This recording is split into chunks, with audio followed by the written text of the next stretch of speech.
अमेरिकाले त अहिले चाहिँ पूर्ण रूपमा नेपाललाई एउटा सैनिक बेस क्याम्पै बनाउने भन्ने उद्देश्यले अगाडि बढिसकेको अवस्था देखिन्छ। राज संस्था नहुँदाखेरि गणतन्त्रको कारणले निम्तिएका यी समस्या हो। राजाले बोल्नको लागि जनताले चाहिँ राजालाई चाहिँ राजा बनाएर स्थापित गर्नु पर्यो। राजाले हतियार लिएर दौडिनु पर्यो, त्यो मौका जनताले दिनु पर्यो नि त। हतियार बोकेर पनि अमेरिकासँग लड्ने तागत चाहिँ त्यो राज संस्थाले राख्छ। सेना पनि यो गणतन्त्रको चाहिँ सरकार, यो नेताबाट असन्तुष्ट सरकारले भोलि देश बेच्यो अरे सेनाले हस्ताक्षर गर्ने, यो व्यवस्थै सेनाले खारिज गर्नु पर्यो। नत्र भने सेना विवादित हुन्छ, सेनाको आलोचना हुन्छ, भोलि यो सेनालाई भोलि जनताले स्वीकार नगर्न सक्ने अवस्था बन्न सक्छ। भोलि त्यो पार्टी सभापति हुन्छु भन्ने लोभमा बोल्नु हो उहाँले, तर देश र जनतालाई विचार गरेर उहाँले बोल्नु भयो। कसरी संसद हुने, कसरी प्रधानमन्त्री हुने र कसरी पैसा कमाउने, यो बाहेक अहिले जति पनि भइरहेका रुलिङ पार्टीको चाहिँ नेताको अरू सोच छँदै छैन। राजालाई चाहिँ श्रीपेद लगाइदिएर चाहिँ राज्य आरोहण गरौँ, त्यसपछि राजकीय भ्रमण गरौँ न, अनि पो प्रभाव पर्छ त। दर्शकबिन्दुहरू, यति बेला हामीसँग कुराकानीका लागि शाही युवा शक्ति नेपालका अध्यक्ष पशुपति खड्काजी हुनुहुन्छ। पछिल्लो विकसित घटनाक्रममा केन्द्रित रहेर आज हामी उहाँसँग कुराकानी गर्नेछौँ।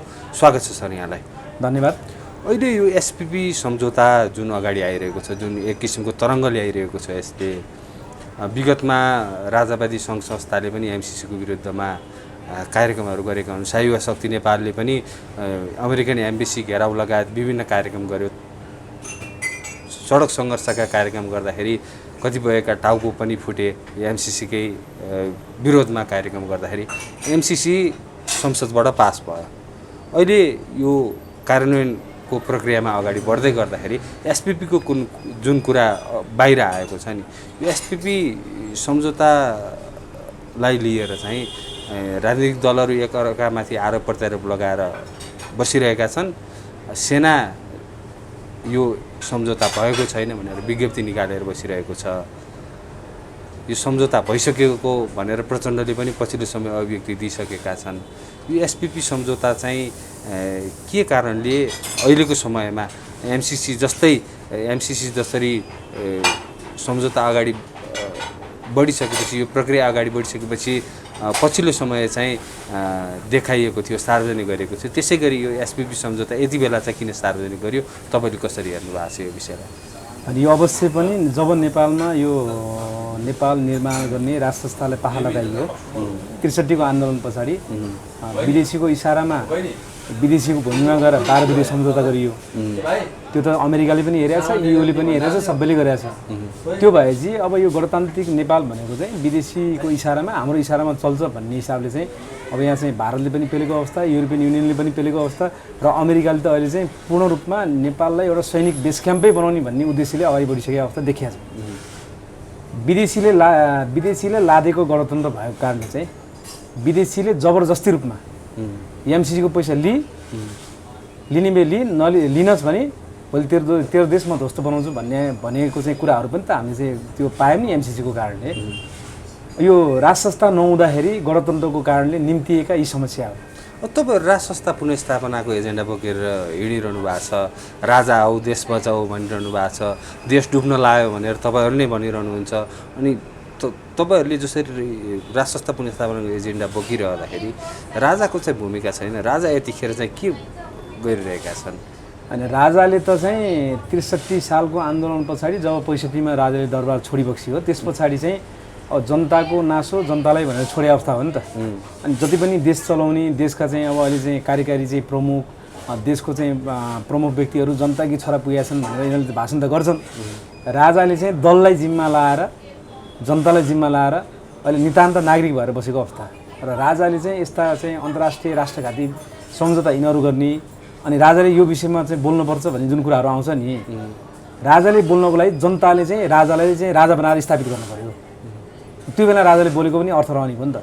अब अहिले चाहिँ कुनै विदेशीले चाहिँ राजालाई भेट्न चाह्यो भने राजाको कुनै मर्यादा क्रमै छैन। होइन अब राख्ने कुरा आज 14-15 वर्षसम्म जस्तै नरेन्द्र मोदी सामान्य नागरिकको हैसियतमा चाहिँ राजाको यो मुलुकप्रति चिन्ता हुनु पर्दैन?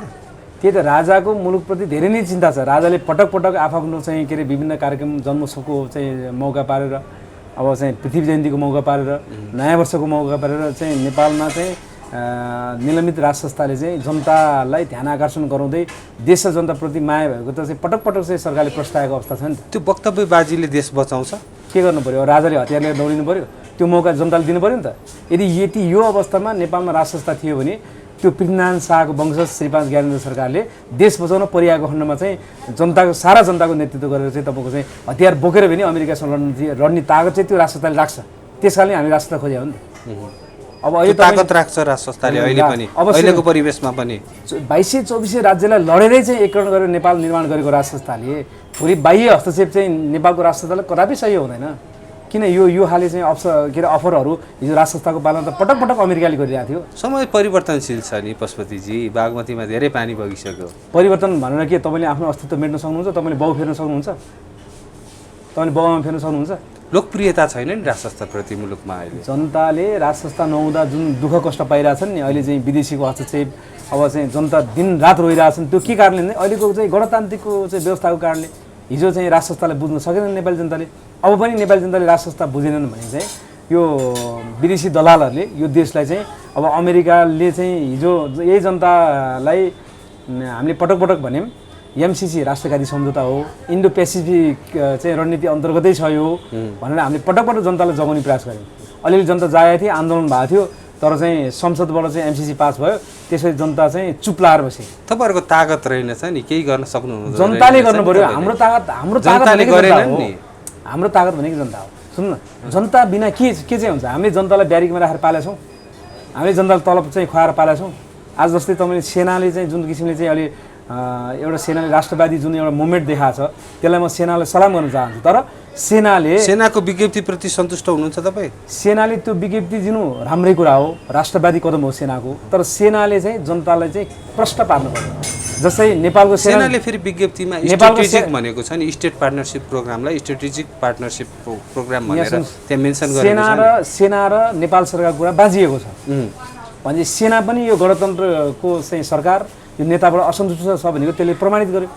सेना र नेपाल सरकारको कुरा बाजिएको छ। जस्तै अमेरिकन एम्बेसी बोल्नु भनेको अमेरिका बोल्नु हो, नेपालको सेना बोल्नु भने नेपाल सरकार बोल्नु हो। तर जुन चाहिँ अमेरिकाले भन्छ हामीले सरकारसँग सम्झौता गरिसकेका छौँ भन्छ होइन। जस्तै चाहिँ अब चाहिँ 15 र 17 मा चाहिँ राजेन्द्र छेत्री शिक्षाको पालामा चाहिँ पटक पटक नेपालले चाहिँ हामीलाई चाहिँ रिक्वेस्ट गर्यो अनि हामीले चाहिँ त्यो एसपिपी सम्झौता चाहिँ लाई अगाडि बढायौँ भन्ने कुराहरू आइरहेछ। तर सेनाले चाहिँ राजेन्द्र छेत्रीको पालामा चाहिँ त्यो कुरा भएको हो होइन भन्ने कुरा जनतालाई प्रश्न पार्नु पर्यो। म सेनालाई आग्रह गर्न चाहन्छु, किनकि सेना भने देशको मेरुदण्ड हो।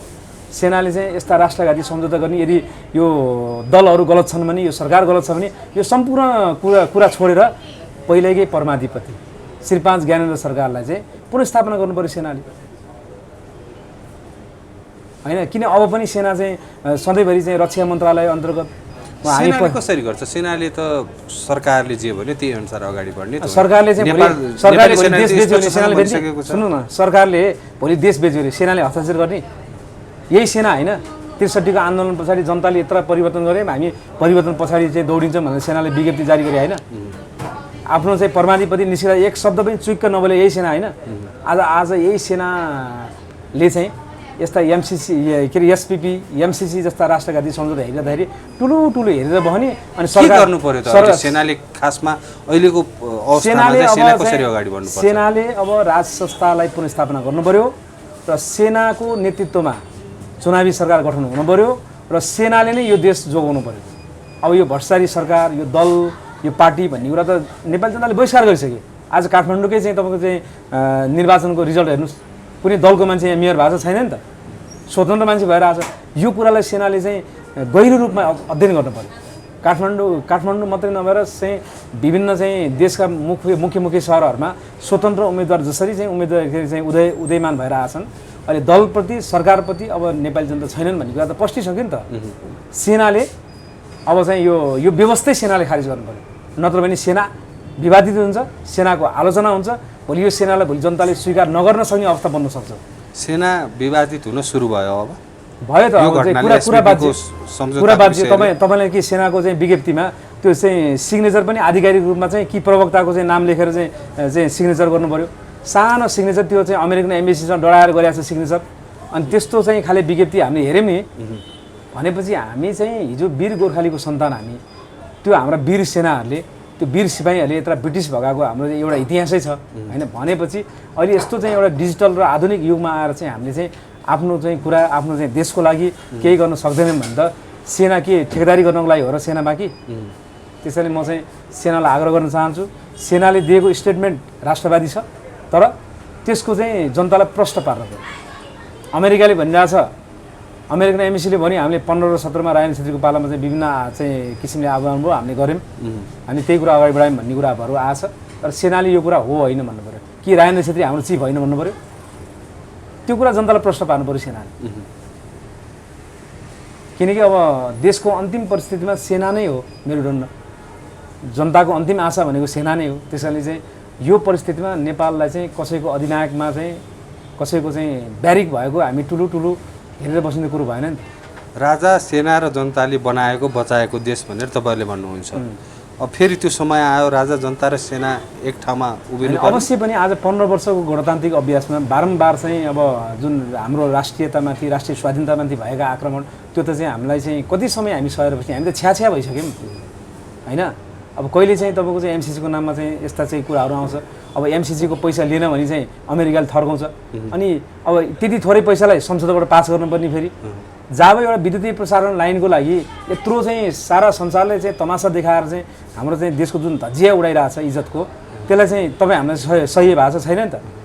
अब यही एमसिसी पास गर्ने चाहिँ पार्टीलाई, यही एमसिसी पास गर्ने पार्टीलाई फेरि जनताले चाहिँ बहुमत दिएर पठाउँछ भने अब जनताले नै एउटा चाहिँ निर्णायक चाहिँ एउटा समयमा निर्णायक चाहिँ एउटा चाहिँ निर्णय गर्नुपर्ने बेला जनताले देखिरहेछ नेपाली कांग्रेसको नेतृत्वमा एमसिसी पास भयो, यसमा साझेदारी एमाले कांग्रेस सबै भए, अनि यही दललाई फेरि चाहिँ भोट हालेर ठुलो बनाएर पठाउने, सडकमा आएर चाहिँ खारेज गर्न पनि नसक्ने, चुनावमा गएर यो दल र यो नेता बहिष्कार जनताले गर्न पनि नसक्ने, अनि त्यही दल र त्यही नेताको चाहिँ फेरि हामीले आलोचना गरेर च्यापसना कुरा काटेर त्यसको केही अर्थ छ?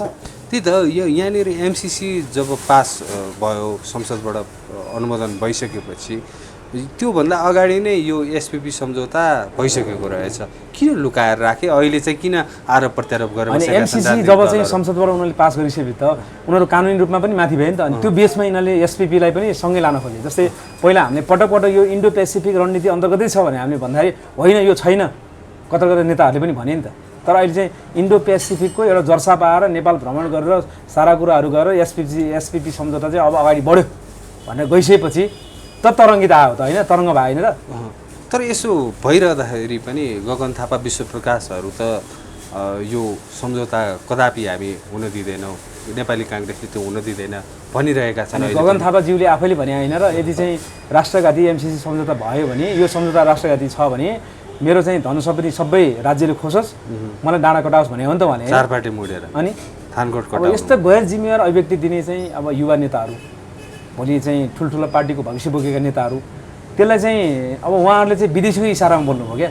भोलि त्यो पार्टी सभापति हुन्छु भन्ने लोभमा बोल्नु हो उहाँले, तर देश र जनतालाई विचार गरेर उहाँले बोल्नु भएन। किनकि हामी व्यक्तिगत स्वार्थ र पार्टीगत स्वार्थमा रुमन ल्याएको छौँ। तपाईँले ठुलो पार्टीको जतिसुकै विद्वान मान्छेको कुराहरू तपाईँले यो आफ्नो चाहिँ पार्टीको विधानमा बाँधिया छन्, र त्यो पार्टीमा कसरी आफू शीर्ष नेता चाहिँ मा हुने, शीर्ष नेता बन्ने, कसरी संसद हुने, कसरी प्रधानमन्त्री हुने र कसरी पैसा कमाउने, यो बाहेक अहिले जति पनि भइरहेको रुलिङ पार्टीको चाहिँ नेताको अरू सोच छँदै छैन। त्यसैले हामी के भन्न चाहन्छौँ भने यो व्यवस्थै बिख वृक्ष हो, गणतान्त्रिक व्यवस्था भनेको बिख वृक्ष हो, बिख वृक्षमा बिखै फल्छ क्या, त्यहाँ अमृत कहिले पनि फल्दैन।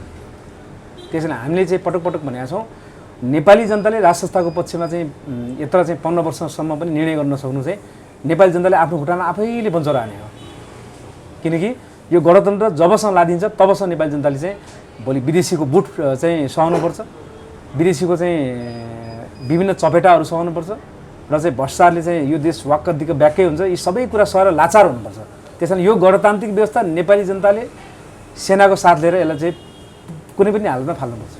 अहिलेको समयमा राजा ज्ञानेन्द्रको थाइल्यान्ड भ्रमण, भोलि हुने थाइल्यान्ड भ्रमणको जुन चर्चा छ नि, अहिलेको समयमा यो भ्रमणले के सङ्केत गर्छ?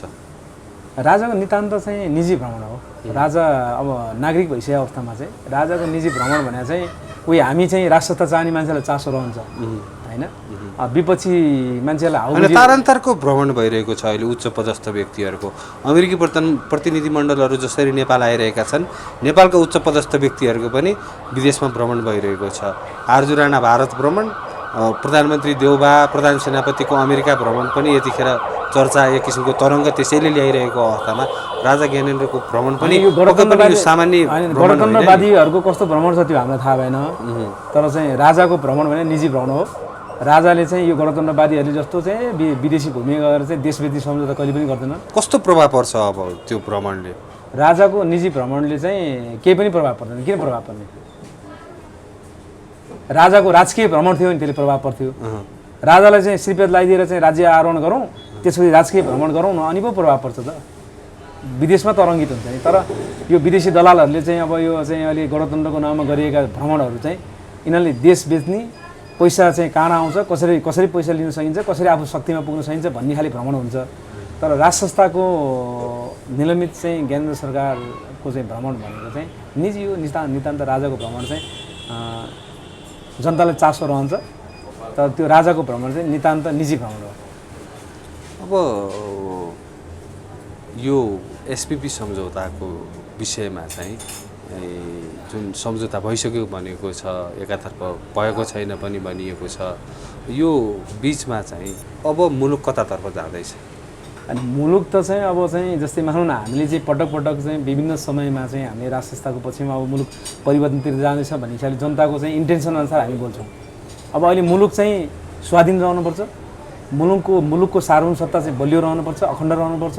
त्यसको लागि चाहिँ जनता त्यो मुलुकको सार्वभौम सत्ता चाहिँ बचाउन कटिबद्ध हुनुपर्छ। किनकि हामी चाहिँ हेर्नुहोस्, दुई छाक खाएर चाहिँ उही नेपाली जनताको काम भने चाहिँ जन्मिने, खाने, मर्ने मात्रै काम भयो क्या यो पुस्ता आएर।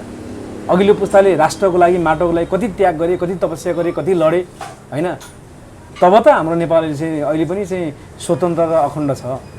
अब अहिले हाम्रो चाहिँ पुस्तामा आएर हामी पार्टीको झोले भएर, पार्टीको विभिन्न विचारमा लागेर, आफ्नो देश बनाउने राज संस्थालाई पाखा लगाएर, देशको परिचय हिन्दू राष्ट्र मेटाएर, सानो देशलाई 7 टुक्रामा विभाजन गरेर, नचाहिने ऋणको भारी बोकाएर हामीले पायौँ के त? केही पनि पाएन। केही पायौँ? आखिर चाहिँ देशै रहला कि नरहला, भोलि अमेरिकाले आएर बुट बजार्ने हो कि, चाइनाले आएर आक्रमण गरिदिने हो कि होइन, इन्डियाले आएर चाहिँ आफ्नो कानुन लाद्ने हो कि भन्ने डरमा चाहिँ हाम्रो पुस्ताको चाहिँ जीवन बित्ने हो नि त। त्यसैले हामी के भन्न चाहन्छौँ भन्दा चाहिँ देश विकासको कुराहरू समय क्रमअनुसार भइ नै हाल्छ, तर राष्ट्रिय स्वाधीनतालाई अखण्ड राख्नको लागि, यो नेपालको मातृभूमिको चाहिँ सधैँभरि चाहिँ रक्षा गर्नको लागि तपाईँ हाम्रो नयाँ पुस्ताले पनि नेपाली भएर बाँच्नको लागि चाहिँ राज संस्थाको पुनर्स्थापना अपरिहार्य छ। श्री 5 ज्ञानेन्द्र सरकारलाई अविलम्ब राज्य अभिषेक गराउनै पर्छ। कि गर कि मर भन्ने अवस्थामा नेपाली जनता कसरी राज्य अभिषेक हुन सक्छ? जनता जानुपर्ने, यत्र करोडौँ जनता छन्। यहाँ सुन्नुहोस्, तपाईँले राष्ट्रवादी आन्दोलन खोइ कहाँ छ यतिखेर? आज चाहिँ तपाईँको चाहिँ राज संस्थाको पक्षमा चाहिँ भएका जति पनि आन्दोलन छन्, त्यो सङ्ख्यात्मक रूपमा थोरै भए पनि त्यसले राष्ट्रको माया चलाउँछ। केही व्यक्तिको सङ्ख्यामा, केही व्यक्ति छोडिदिनुहोस् न। हर्क साम्पाङलाई तपाईँले के भन्नुहुन्छ? राम्रो कुराले त जनताले चाहिँ मनन गरे हुन्छ नि त। परिवर्तन भन्ने कुरा आजको भोलि नै हुँदैन क्या। किन यो जति पनि हामीले चाहिँ अहिले चाहिँ परिवर्तनलाई जुन वार्मअप गरेका छौँ, जनतालाई चाहिँ निकाल्ने। जस्तै अहिले तपाईँको चाहिँ हिजो राज संस्थाको पालामा मान्छे चाहिँ राज संस्था हटिसकेपछि गणतन्त्रले अलि चाहिँ बलियो ज्वरो गाडे बेला राजाको नाम लिने बित्तिकै मान्छे उठेर आएको थियो, पुरै गर्न चाहँदैन थिए। तर अहिले आएर चाहिँ राजाको विषयमा जहाँतै बहस भएको छ, म तपाईँसँग बारम्बार बहस गरिरहेको छु, अन्तर्राष्ट्रिय जगतमा बहस भएको छ। त्यो भने चाहिँ अब नेपाली समाज र नेपाली जनताले राज संस्थाको पक्षमा निर्णय गर्दछन् है, सङ्घारमा छौँ अब हामी भन्ने कुरा त्यसले प्रमाणित गर्छ नि त। त्यसैले हेर्नुहोस्, परिवर्तन अवश्य पनि हुन्छ, नेपाली जनताले गर्छन्। संसदीय चुनाव तोकिसकेको अवस्था छ, चुनावभन्दा अगाडि परिवर्तन हुन्छ मुलुकमा? म त चाहिँ चुनावभन्दा अगाडि होइन, 1 महिनाभित्रमै होस् भन्ने चाहन्छु। मैले त बारम्बार जनतालाई आउनुहोस्, जनता आयो भने त 7 दिनमा राज संस्था बनिन्छ।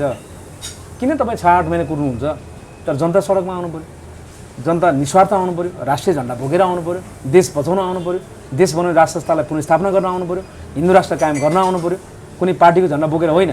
तर नेपाली जनताले जसरी बालेन शाहले भोट हालेर चाहिँ जुन आफ्नो क्षमता देखाए नि, त्यसै गरी शान्तिपूर्ण आन्दोलन, लाखौँ मान्छे चाहिँ तपाईँको चाहिँ सडकमा निस्किने हो भने शान्तिपूर्ण आन्दोलनबाट बिना रक्तपात तपाईँको राज संस्था पुनर्स्थापना हुन्छ।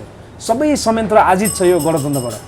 नेपाल प्रहरी आजित छ, नेपाली सेना हेर्नुहोस् यस्तो चाहिँ विवादित बनाइदिए होइन, नेपालको ब्युरोक्राट चाहिँ आजित छ। यो व्यवस्थाबाट चाहिँ कोही पनि सबै असन्तुष्टि भएको कारणले चाहिँ राज संस्थाको पक्षमा जनमत निस्किन्छन्, त्यो जनताले सडक सङ्घर्ष गर्छन् र जनताले नै पुनर्स्थापना गर्छन् भन्ने दृढ विश्वासका साथ हामी अगाडि छौँ। हुन्छ, अन्तिममा छौँ यो छोटो कुराकानीमा, अन्तिममा केही भन्नुहुन्छ? त्यही हो, नेपालमा राज संस्था पुनर्स्थापना गर्न अब नेपाली जनताले टोलबाट चाहिँ एउटा चाहिँ जागरण सुरु गरौँ, राष्ट्रिय झन्डा बोकेर निस्कौँ। किनकि जति ढिला गऱ्यो उति नै हामीले दुःख पाउने हो। राष्ट्र नरहन सक्छ, राष्ट्र त रहला तर कमजोर अवस्थामा रहन सक्छ। भूगोल त कसले मेटाउला र? शासन कानुन चाहिँ अर्कैको लाग्यो भने त भोलि चाहिँ हामी नेपाली हुनुको के अर्थ रहन्छ र त्यस कारणले चाहिँ नेपाल निर्माण गर्ने राज संस्था पुनर्स्थापना गरौँ। श्री 5 ज्ञानेन्द्र सरकारलाई चाहिँ राज्य अभिषेक गरौँ न। नेपाली जनता चाहिँ पार्टीको झन्डा छोडेर नेपाली जनता भएर उठेर सडकमा आउन हामी अनुरोध गर्न चाहन्छौँ। हस्, धेरै धेरै धन्यवाद यहाँलाई।